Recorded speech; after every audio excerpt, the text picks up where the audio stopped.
Imagina uma escuridão que não dura uma noite, nem um ano, mas séculos inteiros, quando o amanhecer se torna apenas uma lembrança distante, e a voz da esperança ecoa como um sussurro esquecido.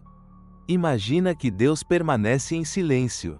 Não porque tenha desaparecido, mas porque tudo ao redor faz parte de algo maior, ainda oculto. E tu não sabes disso. Tu vives dentro do silêncio, e ele ressoa mais alto que qualquer palavra. 400 anos se passaram, os dias se sucederam como grãos de areia num deserto sem fim. Pessoas nasciam, viviam e morriam sem jamais ouvirem, assim diz o Senhor. As orações subiam ao céu e voltavam sem resposta.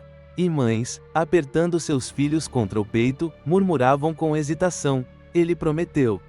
Ele não esquecerá. Mas os anos corriam, e com eles a fé se esvaía. No coração do povo cresciam feridas. Por que permaneces em silêncio quando clamamos, Senhor? Onde estás, quando as trevas dominam tudo? Onde estão os milagres que herdamos dos nossos pais? Tudo parecia vazio, tudo abandonado. Até mesmo o templo já não soava como antes. Mas Deus não estava inerte. Nas sombras invisíveis, ele continuava a escrever a história. Levantes e quedas, coroas e cinzas, impérios e vidas anônimas, tudo entrelaçado em seu plano eterno. O silêncio não era esquecimento. Era espera. Não uma pausa por impotência, mas o intervalo que antecede o clímax. A última profecia ecoou como um trovão distante: Eis que enviarei Elias.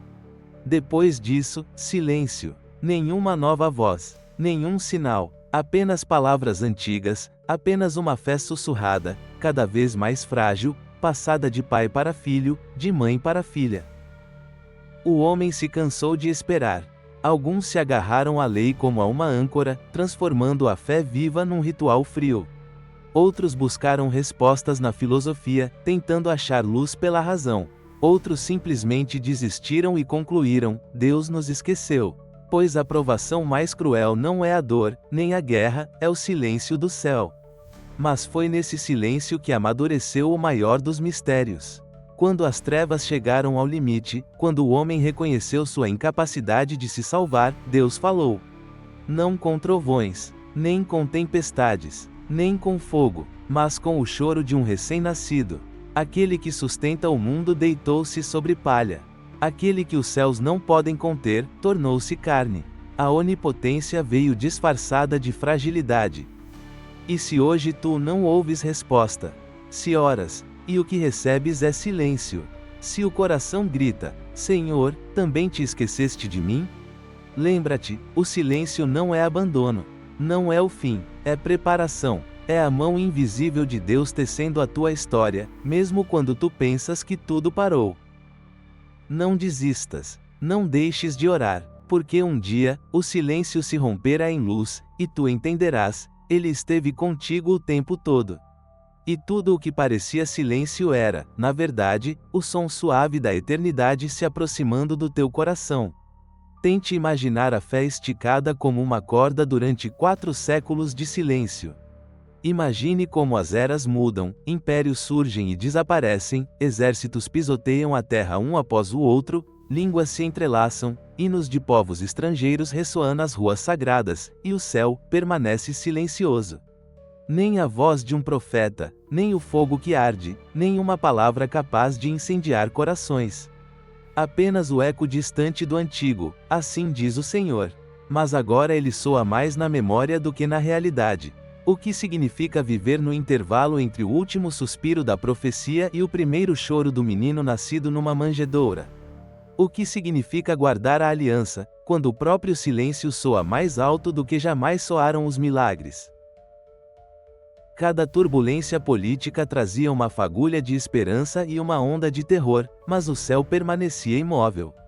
E foi justamente nesse silêncio ensurdecedor, intolerável para quem ansiava por intervenção, que Deus preparou o caminho para a maior revelação.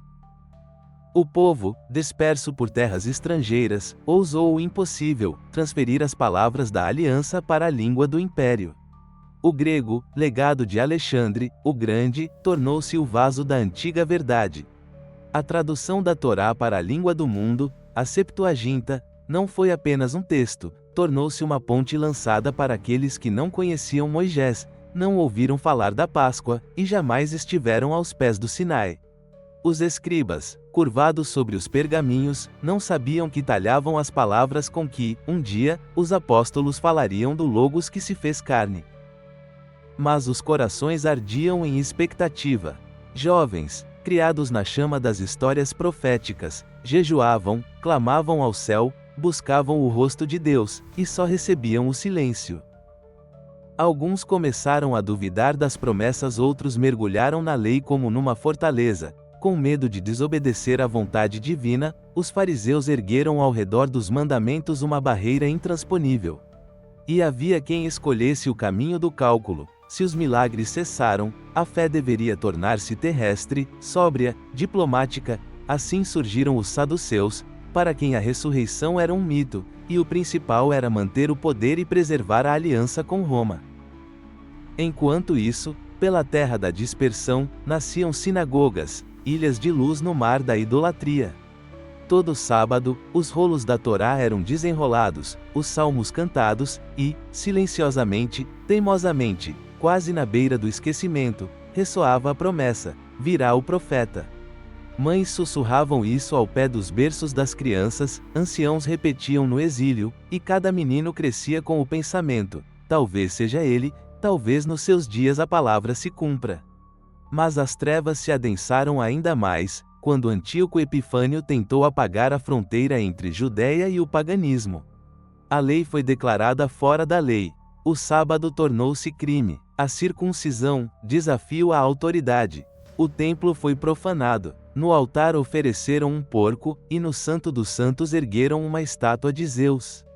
Era a abominação da desolação. Onde estava Deus? Por que o céu não se abriu como nos dias de Elias? Por que o mar não se partiu como na saída do Egito? Orações morriam em silêncio. Mães olhavam nos olhos dos filhos moribundos e não renegavam. Anciãos eram executados por fidelidade. Jovens eram mortos por estudarem em segredo a Torá. Mas no coração desse pesadelo acendeu-se o fogo. O sacerdote Matatias recusou-se a se curvar diante dos ídolos, quebrou o altar e clamou: quem zela pela lei, venha comigo. Assim começou a revolta, parecendo uma loucura, um punhado de fiéis contra o exército seleucida. Mas a montanha não se mede em números, o fogo da fé transformou as colinas da Judéia em arena de luta entre luz e trevas. E quando o templo foi purificado e a menorá acesa, o óleo bastava para um dia, mas queimou por 8. Foi um pequeno milagre, e nele um sinal: Deus não se foi. Apenas silenciou porque preparava a hora em que falaria novamente, e sua voz seria ouvida por todo o mundo. No silêncio que durou 400 anos, parecia que o Senhor havia se afastado do seu povo. A palavra de Deus cessou, os profetas desapareceram, e o mundo mergulhou na escuridão, sem nenhum raio de luz para indicar o caminho. Os corações das pessoas foram envoltos pelo silêncio, como se o próprio silêncio se tornasse seu companheiro, preenchendo-os de expectativa e inquietação interior. Eles oravam, certamente, mas a quem? Para quê? A quem recorrer quando não se ouve resposta? Por quanto tempo a alma pode suportar a sede do encontro com Deus, que passou a parecer distante, quase estranho? Nesse turbilhão de esperanças e temores, levantou-se a linhagem dos Macabeus, homens armados não apenas com espadas, mas com o anseio de renascimento. Sua luta foi insuportável, seus sofrimentos grandes, e mesmo quando a liberdade parecia próxima, ela se transformava em novas correntes, ambições, traições, divisões. Eles caíam e se levantavam novamente, como chamas rompendo o gelo do desespero. Mas junto com o fogo da batalha, com vitórias e derrotas, muitos se perderam, restaram apenas sombras de dúvidas e desilusões. Chegou a hora em que o céu parecia coberto por uma densa escuridão, e a terra sagrada sofria sob o peso de um novo domínio, o Império Romano. O estrondo dos passos das legiões ecoava em Jerusalém, e a própria terra parecia um lugar esquecido, amaldiçoado.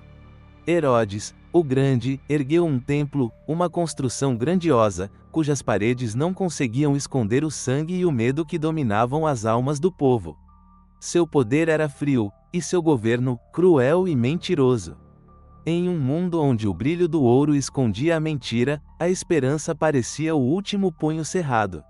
Mas na hora mais sombria acendeu-se uma luz silenciosa e delicada, a luz da fé inquebrantável. Maria de Nazaré, uma jovem com o coração cheio de amor e dedicação, que nada podia abalar. Em sua alma ardia um fogo que não conhecia medo. Seu amor não estava nas palavras altas ou nas promessas de milagres, mas na profunda obediência, na fé inabalável de que Deus não esqueceu nem abandonou os seus. Ela carregava uma esperança que não dependia de sinais visíveis, vivendo no silêncio do coração pronto para aceitar o impossível. Ao mesmo tempo, surge João, um profeta da linhagem dos sacerdotes, que conheceu a amargura do silêncio e o teste da fé. Seu pai ficou muito tempo sem poder falar, e em sua alma agitavam-se tempestades de dúvidas e esperanças. Esse menino era o precursor de um novo tempo, a era em que Deus, antes tão distante, estava pronto para se revelar ao mundo. Mas quem ele seria, o Messias? Um guerreiro, um rei ou um servo humilde? Muitas perguntas consumiam as almas, mas Deus respondeu não com força, mas com humildade e amor. Ele veio não para destruir, mas para salvar. Tornou-se a luz que penetra os cantos mais escuros da alma, o vento suave que muda o mundo de forma inexorável. Esse é o desafio para cada um de nós: esperar sem ver, crer sem compreender, amar sem condições e levar a luz onde reina a escuridão. A verdadeira fé não são palavras altas ou milagres, mas o amor que nasce no coração mesmo quando parece que Deus silencia e tudo ao redor é trevas. Esse amor é a força que quebra as correntes do desespero, que guia através das provações mais duras. Nele vive Deus, no amor que não desiste, que sustenta quando tudo desmorona, que promete luz mesmo quando a escuridão parece infinita. No fundo de cada alma crente nasce a esperança capaz de transformar o mundo, porque onde o amor é forte, ali está Deus. Ali está a luz que jamais se apagará. O que acontece quando Deus silencia? Quando 4 séculos de silêncio pesam como a escuridão, e o coração do povo anseia por uma resposta.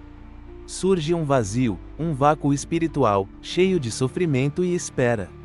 E então, no meio desse silêncio, nasce uma voz, a palavra viva, que não pode ser silenciada. O mundo teme essa luz. O poder, fundado no medo, tenta suprimir o despertar e esconder essa força. Mas como parar aquele que destruirá as correntes da escuridão? José leva Maria e o menino ao Egito. Deus age por meio dos humildes. No exílio, ele se fortalece para romper as pedras. 30 anos de silêncio e preparação, um tempo em que o plano amadurece. Nas sombras das colinas, ergue-se a voz de João Batista. Ele chama ao arrependimento e à transformação. João é o precursor da grande palavra. Eu batizo com água, mas virá aquele que batizará com espírito e fogo, um aviso. Jesus aceita o batismo, e do céu vem a voz do Pai: este é o meu filho amado. Não trovão nem relâmpagos, mas amor, suave e penetrante. 40 dias no deserto, uma luta contra as tentações e a dor do povo. As respostas de Jesus são palavras das Escrituras, cheias de poder. Ele traz esperança e vida nova. Ao retornar a Nazaré, ele proclama: o reino de Deus chegou. As pessoas o recebem com surpresa, depois com ira. Esperavam o Messias segundo suas próprias regras, mas receberam um desafio, um amor que derruba muros. Suas palavras são fogo, que purifica e cura. Os milagres são sinais de um novo tempo. Os cegos veem, os mudos ganham voz, os prisioneiros espirituais são libertos. Por que é tão difícil aceitar um amor que transforma tudo? Por que rejeitamos a luz que vem em forma diferente daquela que esperamos? Jesus é a prova viva de que a palavra de Deus está viva hoje. Seu poder é devolver-nos a voz e o caminho para a eternidade. Seremos capazes de ouvir essa voz? Permitiremos que quebre as correntes do medo e da dúvida? Ou permaneceremos presos no silêncio? O silêncio acabou, a palavra se fez carne e vive em nós. Amem, creiam e sigam aquele que despertou o mundo do sono. Pelo amor começa o milagre.